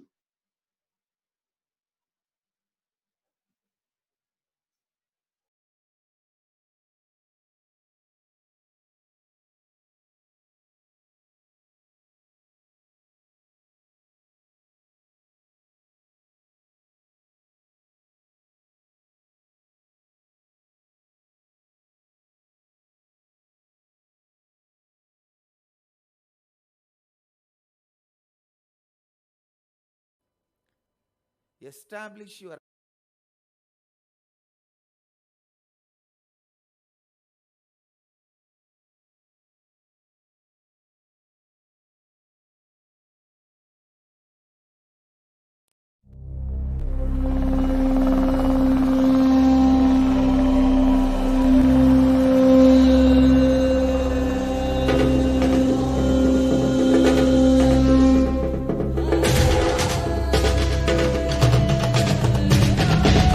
புல்லாகி பூடாய் பூவாய் மரமாகி பல்விருகமாகி பறவையாய் பாம்பாகி கல்லா மனிதராய் பேயாய் கணங்களாய் வல்லசுகராய் முனிவராய் தேவராய் செல்லாய் தாவர சங்கமத்துள் எல்லா பிறப்பிறப்பிறப்பே பெறுவான் மெய்யே உன்னடியில் கண்டு இன்று வீழ்த்தே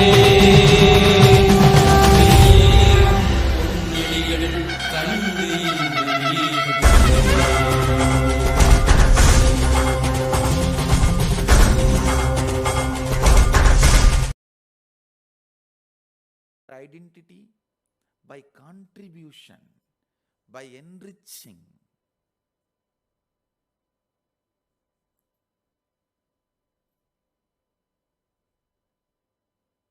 I don't know how much I can make you guys believe, how much you guys will be able to believe. I have seen my own mother. She's still alive. I'm seeing her now for last 37 years. It's not that she was always only in the high in her life. She was born and brought up to a very decently established family.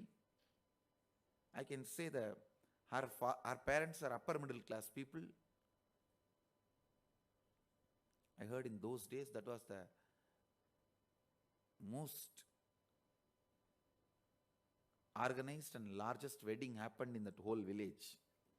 She had that kind of a background, but my father was not that rich and he could not maintain even the wealth given to him by my grandparents.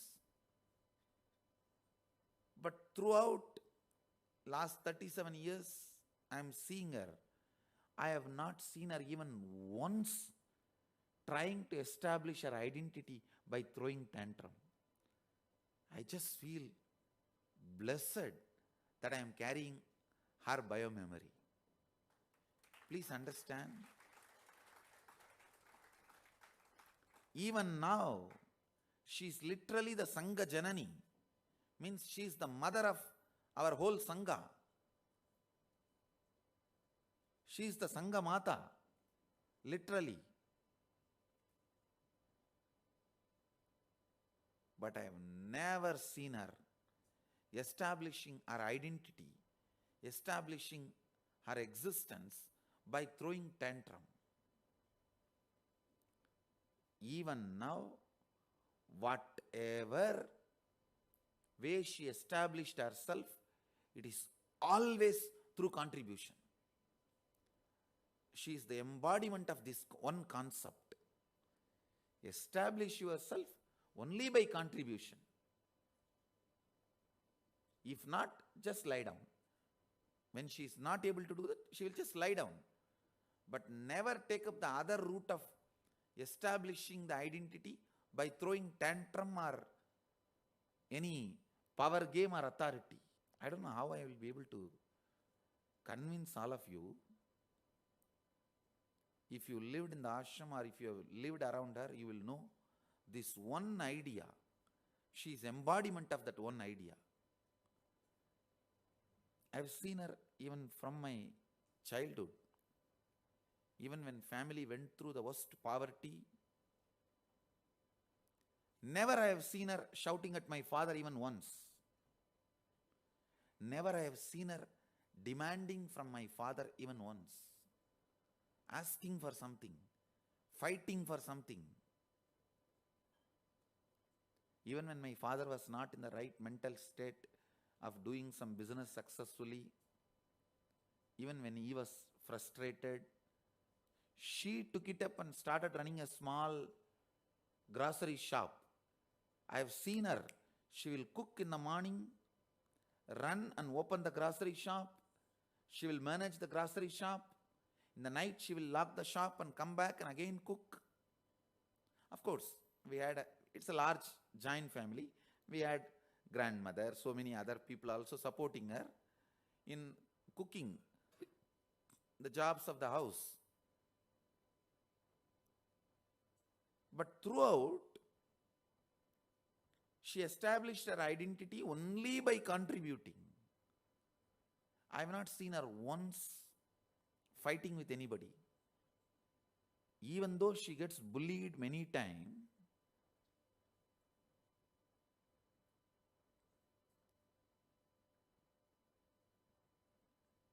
understand all these points I am explaining.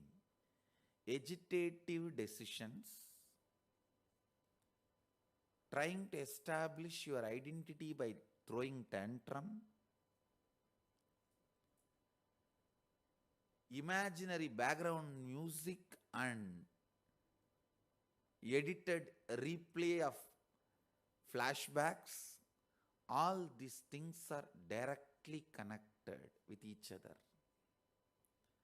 All these are closely related to the stupid entertainment industry and the ideas it dumps on your head.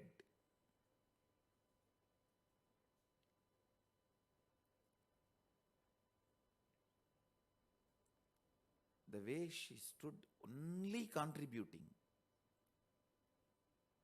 I have never seen her throwing tantrum or trying to establish her existence or survival by throwing tantrum. Even now, literally she owns the whole Sangha. But I have never seen her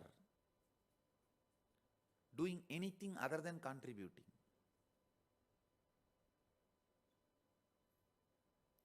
So many times I have told her to take care of herself, whatever she wants to have and all that, but she will never accept any of my blanket offerings. Just like every ashramite, whenever I need, I'll come for approval and get it. Stop with that. Just like any ashramite, if they want to go to hospital, they will ask the welcome center, I need vehicle. Send me to hospital, give me medical assistance. Or if they want any clothes or any housekeeping necessity, they will go to the welcome center and tell, I want this, and then housekeeping will supply. That's exactly the way she lives even now. I'll tell, what is this? Why are you going and standing all there and all? You just have everything for yourself and do it. She'll say, no. Whatever is for everyone, let me do like that. Let me live. Never I have seen her establishing her identity, even for the small basic things which will not harm the Sangha. See, if she establishes her identity, I am the mother of Swamiji, for her soap and paste brush, it is not going to affect the Sangha. Or it's not going to affect the flow of the life for our medical care or anything. She won't assert, even in those small basic needs, she will not put her foot down or she will not throw tantrum. If you live around her, you will understand whatever I am saying is true.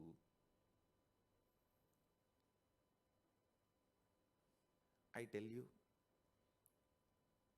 wherever you are, establish your identity only by contribution. You will be such a light. When I say light, L-I-T-E and L-I-G-H-T.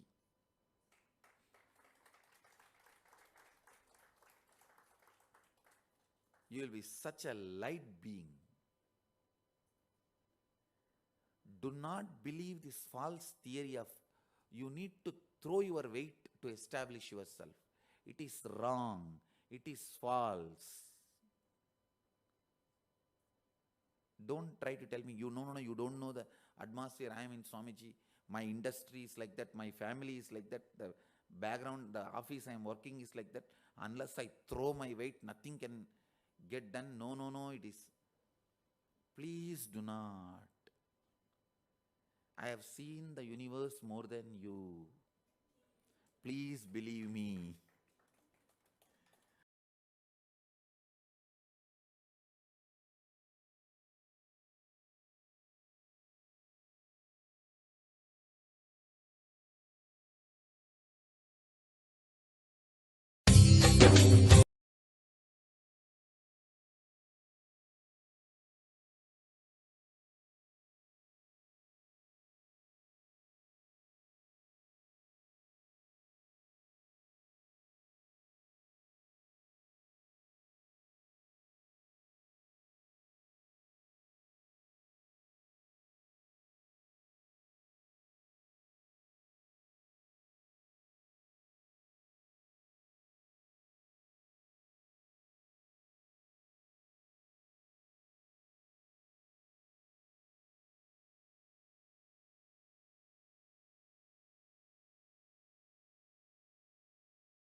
discourse, Swamiji tells us that for his whole life, which was 37 years when Swamiji spoke in this discourse, he has never once tried to establish her identity by throwing a tantrum. He even says, I just feel blessed that I'm carrying her biomemory. Swamiji gave her the beautiful title for her role in the Sangha. She literally the Sangha Janani, means she is the mother of our whole Sangha. She is the Sangha Mata, literally. Even now, why she established herself, it is always through contribution. She is the embodiment of this one concept. Establish yourself only by contribution. If not, just like that. When she is not able to do that, she will just lie down, but never take up the other route of establishing the identity by throwing a tantrum or any power game or authority. If you lived in the ashram or if you have lived around her, you will know this one idea. She is the embodiment of that one idea. Swami Amma seeks to contribute to every single one's life. Swamiji reveals to us, even when family went through the worst poverty, never have seen her shouting at my father even once. Never I have seen her demanding from my father even once. Asking for something, fighting for something, even when my father was not in the right mental stage of doing some business successfully, even when he was frustrated, she took it up and started running a small grocery store. Throughout, she established her identity only by contributing. Swamiji says, I have not seen her once fighting with anybody, even though she gets bullied many times. The way she stood only by contributing. I have never seen her throwing tantrum or trying to establish her existence or survival by throwing tantrums. Even now, literally, she owns the whole Sangha.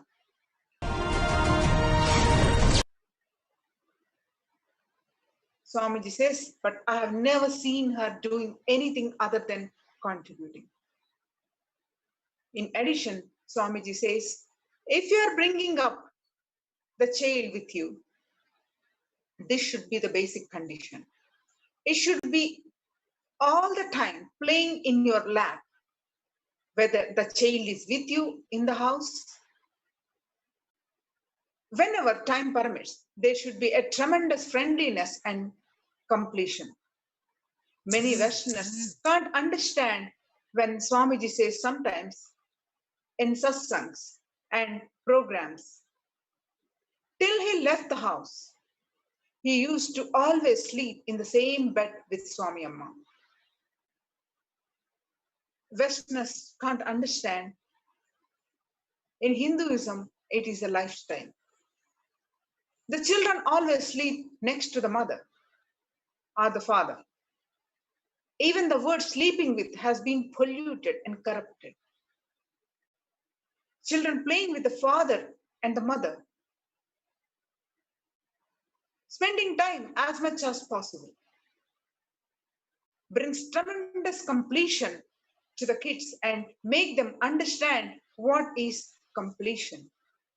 How completion empowers you, makes you strong. Even the habit of always feeding people and the trend that has been set across Sri Kailash around the world, Swamiji owes to Swami Amma. Swamiji explains how, with the inspiration of her father, Raju Mudaliyar, she had fed all the sadhus regularly in Tiruvannamalai in this video.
Next, I've seen this in my own life.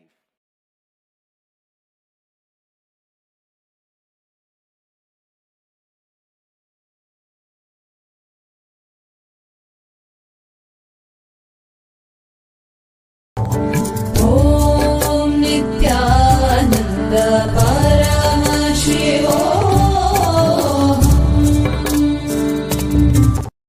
Next, I've seen this in my own life. My mother is a typical middle class lady. But I am an extreme guy in anything I take up.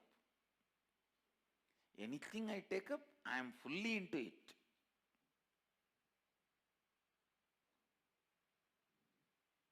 One day my grandfather was doing Maheshwara Puja, means feeding the sadhus. And then after doing the Maheshwara Puja, he did Namaskar. He fell at the feet of all the sadhus. I asked my mother why he is falling at their feet after giving food. My mother said, we will get Shivaloka. That much only she knows. But she doesn't know. At that age itself, I already studied the scriptures and started listening. And I learnt. I think this happened around the age of 6 or 7.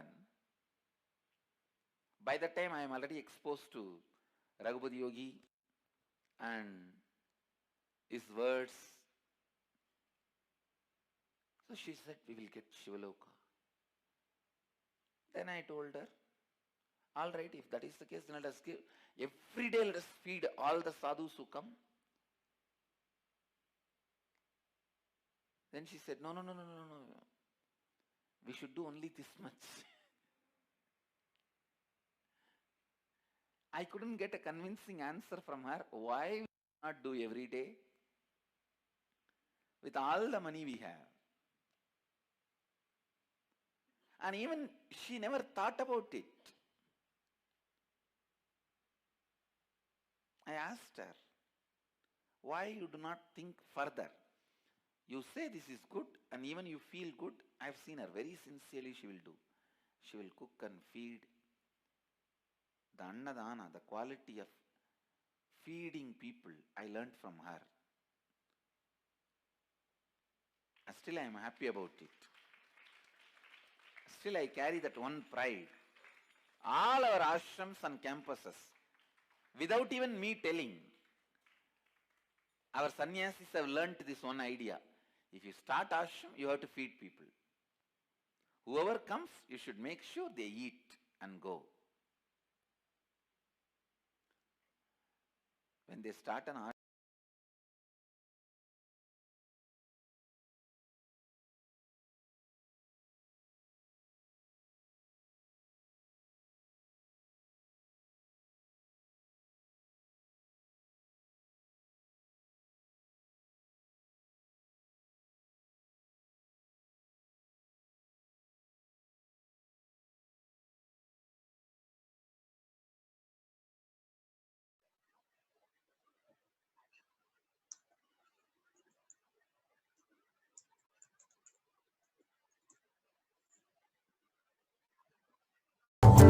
Om Nithyananda Paramashivoham.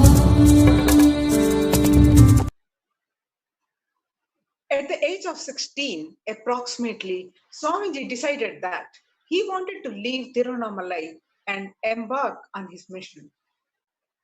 By the time, his gurus had also decided that he was ready to start transmitting the experience of superconsciousness to the whole world. In the next video, Swamiji explains how he left the home and even how blessed he feels to have a mother who was able to renounce and let him go without a fuss.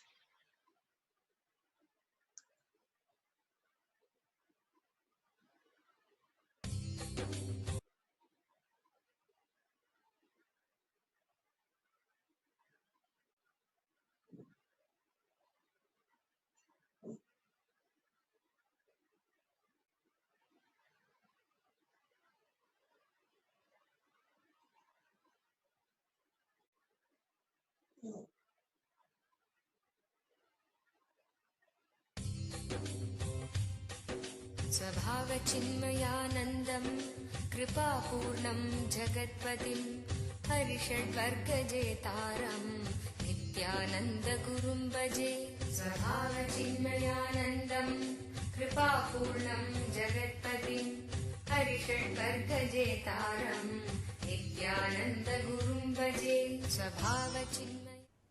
Like one common mother, when child leaves mother, always feels very sad. I don't want to let go and don't want to let go. Can you explain? If you can, what was your mother's reaction when you left the home? I know you will not leave, that is why I did not take birth to you. That is why I did not take birth to you. I can say, if mother is too possessive of a child, she will not even give birth. What to do then? Even giving birth is a form of a let go. She is allowing him to leave the body. Only a mother who is ready to allow that next level explosions to happen, who is ready to let go, who is ready to give inspiration, or who is ready to allow, can be the real mother. Understand? If you are that possessive, if you are that much sad, then you should not even give birth. You should continuously feed him through your umbilical cord. The umbilical cord connection should be continuously kept alive. Then carry him continuously. Why are you giving birth? Why are you allowing him to come out? How? Physically, only when you allow him to come out after 9 months, he can grow. Psychologically, after some time, only if you allow him to break from you, he can grow. Physical disconnection is birth, and psychological disconnection is sannyas. Understand? In that case, in that way, I am very fortunate. When I went and told my mother, it was late night. Still I remember, late night, around 11 o'clock. I went to temple and spent some time, and usually that is the time I will come back. When I come back, I had my own key. I'll open and come inside. I used to wear the wooden sandals, so that will create a big noise and wake up the whole house.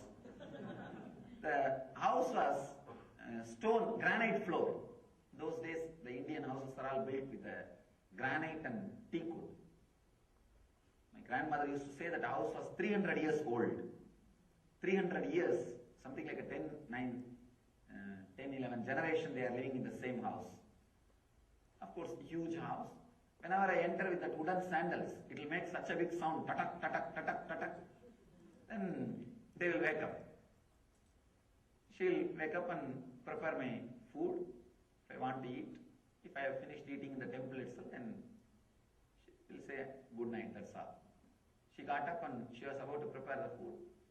I called her and said, see, I have decided that I am going to go for sannyas, so you can give me food tonight. Even though I finished eating, you can give this food. I'll eat, because from tomorrow I am not going to be here. I am going for sannyas. It was a very casual announcement to her. Of course, surely she had shock, and she did not tell anything. And another thing, important thing, all of them know from the beginning, talking or convincing, nothing will work with me. All they know is, before telling them, I will be very clear. But when I say, it means it is going to be done, that's all. And she just started pouring. The tears are rolling from her eyes. I looked at her and asked, what do you mean? Do you mean to say that I should not go? She just moved her head, saying no. No, I did not say that. All I think is, I'm crying because I am not able to control, accept, that's all. But I can't say you cannot go, because she knows one day it will happen. The beauty is, never said no. Not only never said you cannot go. She told my father, he is telling that. My father started thinking that she shouted at me or she created some problem. That's why I am telling this. And my father said, why did you shout at him? Why did you create any problem? And you know how he is. And my mother said, no, I did not shout or anything. He just came and told directly. Then my father understood that the situation was not fight and anything. It was a straight, simple declaration. My father came to me and he sat and asked me. One funny thing, even in those days they used to call me as Swami. Even in those days the title was Swami. He asked me, what Swami, what you are telling? I heard that your mother was telling something. I said yes. And I was not worried or I was not emotional, I was not disturbed or anything. It was a simple conversation. Like a very casually how I used to have a very good relationship with the parents and very deep relationship. And I told him directly, yes, I have decided that I wanted to take sannyas and want to become enlightened. And it was shock for him. But he saw that I am very clear, balanced, cool, relaxed. Then he made only one statement. If you fall sick, just tell us that we want to take care of you. That's all. All he said is, if at all you fall sick anywhere during your travel, please inform us, we want to take care. That is the only thing we want. Nothing else. You do what you want. Never stood in between. Understand, only the pair, any relationship, when they are ready to allow the next phase, only then it's a healthy relationship. I have seen thousands of youngsters who are really inspired, bold enough, courageous to take up this path, seeking, but did not even had a chance to explore because of parents. What they have done by marrying, and they lived all their lives, and they want to make their kids also just the same like a buffaloes as what they did. No, it's a lesson. Whoever listens, let it be in record. That's why I am talking. It's forever, the future. Understand? Very rarely few souls get the inspiration to explore. If at all, you see, I'm not saying train your kids or force your kids to become Swamis. No. If at all they discover that click, do not stand in between. You will be blessed. If you don't, stand in between. Stop from all your attachment. Even if he tries and struggles and becomes a failure, nothing wrong. I would have been a failure for at least 10 times in my 10 births. That's why this time I am successful. So it is good. Any exploration, any research, any adventure in the conscious field should be encouraged, allowed and supported. Try at least not to do that regular mistake in your life. I really want to get out of these attachment and expectations, but having very hard time. Then I have hard time what to do. Then what to do? That was one great thing. Still I always remember them with so much of respect and gratitude, just because they did not disturb. Nothing else. Neither they disturbed before enlightenment, nor they disturbed after enlightenment. That is the great thing.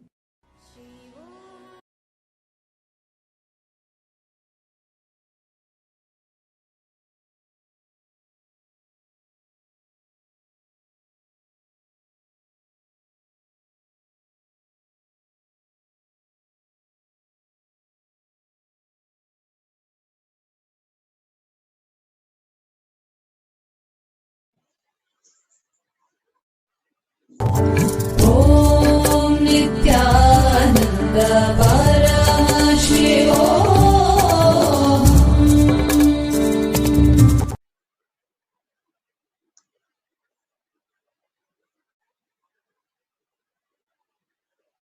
In around 2003 or 2004, Swami Amma, His Divine Holiness biological mother, was one among the audience to witness one of the earliest Devi Bhava Darshan, which happened in the Ananda Sabha, the program hall in Adi Kailash in Bangalore. During this darshan, in deep, fulfilling energy of the divine feminine consciousness, Parashakti expresses through Swamiji. At the beginning of the process, Swamiji conducted the Sri Vidya Homa, one of the 5 rituals offering worship to Devi Parashakti, radiating the energy of Devi Parashakti herself, and then gave darshan to those present in the hall. At the time, no men were allowed in the hall, only women. All lights were off, and the only light was from the Kuttu Vilakku, that is the tail oil lamps. Swami Amma recalls narrating in Tamil. Swamiji entered quietly into the Ananda Sabha, fully dressed in a sari and jewels in the Devi Bhava. He sat on asanam for Sri Vidya Homa like a new bride who is sitting for her wedding ceremony, one leg with his knee bent and pressed to his chest and the other down. Like that, he conducted the whole Homa. The next day morning, Swami Amma was cutting vegetables in the kitchen when he heard Swamiji call her Amma. She looked up and see he was standing in the doorway of the kitchen, smiling at her. After yesterday night, did you feel satisfied of the desire to have a daughter? She folded her hands and told him, I only had the satisfaction of seeing my own mother, the Divine Mother. Just this incident shows us Swami Amma's innocent, and wholesome surrender to Swamiji,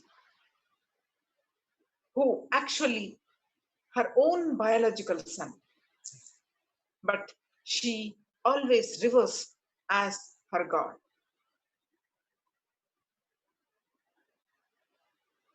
In 2019, Swamiji demonstrated power to heal the blind through initiation into the third eye. He blessed a handful of individuals to initiate others into this science. Among them was, of course, Swami Amma. Basic power He manifestation, publicly third eye. described that Paramashiva himself revealed her name, that she will be also to initiate others and live as his Divya Sharira, literally as Swamiji's own extension.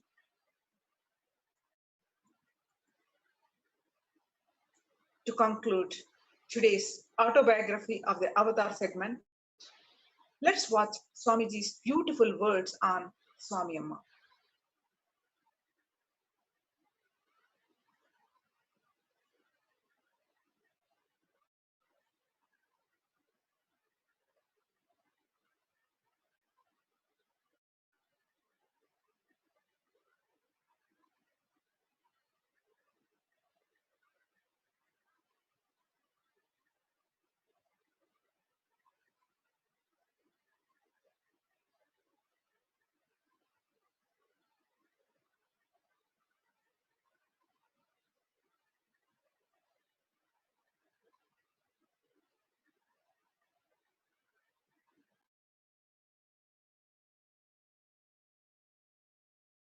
From your JIRA report, based on your integrity, I'm going to choose.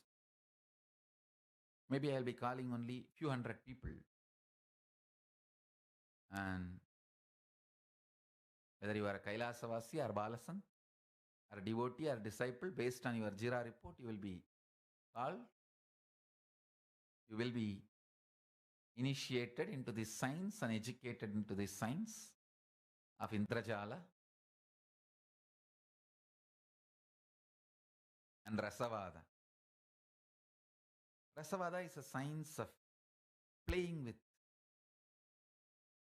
molecules. Soon, the classes and initiations and programs will start. Approach Paramashiva with integrity and responsibility.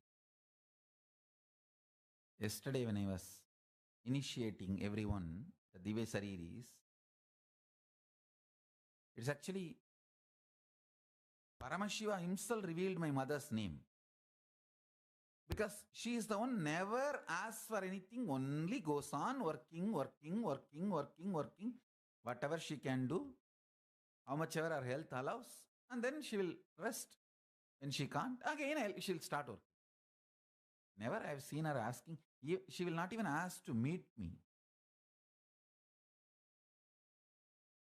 Many people have asked, can I cook for Swamiji? But I have never seen my mother asking even the desire to cook for me. She'll say, I'll cook for everyone in the Adinam, that's enough. That whatever I can, let me do that. She will not even demand to express her love for me. Even those opportunities she will not demand. That is the level of her love and commitment. Even Paramashiva very clear. He himself revealed her name. We have more than 2,000 requests from various organizations and individuals for getting initiated into third eye, born blind and born blind people associations and visually impaired associations and everyone. We will start in all our Adinams the program for